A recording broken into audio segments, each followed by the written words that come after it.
സ്വർണ്ണവിലയിൽ വീണ്ടും ഇടിവ്. പവന് 240 രൂപ കുറഞ്ഞ് 1,15,680 രൂപയിലാണ് ഇപ്പോൾ വ്യാപാരം നടക്കുന്നത്. 1 ഗ്രാം സ്വർണത്തിന് നിലവിൽ 14,460 രൂപയാണ് വില വരുന്നത്.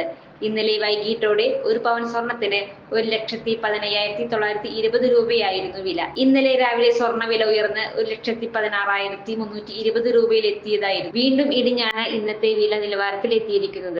ചുരുങ്ങിയ ചിലവിൽ വീട്ടുമുറ്റത്തൊരു വിളക്ക്, വൈദ്യുതി വേണ്ട, ബാറ്ററി വേണ്ട, പൂർണ്ണമായും സോളാറിൽ പ്രവർത്തിക്കുന്ന ലൈറ്റുകൾ നിങ്ങളുടെ വീടുകളിലോ സ്ഥാപനങ്ങളിലോ എവിടെയായാലും സ്ഥാപിച്ചു കൊടുക്കുന്നു.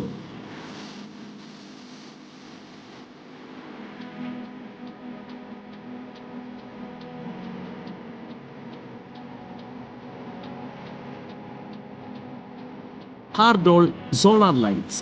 കൂടുതൽ വിവരങ്ങൾക്ക് വിളിക്കേണ്ട നമ്പർ 9447132148. കൂടുതൽ വാർത്തകൾക്ക് ഞങ്ങളുടെ ചാനൽ സബ്സ്ക്രൈബ് ചെയ്യുക. ഫേസ്ബുക്ക് ഫോളോ അപ്പ് ചെയ്യുക. വാർത്തകൾ വേഗത്തിലറിയാൻ എനി ടൈം ന്യൂസ്.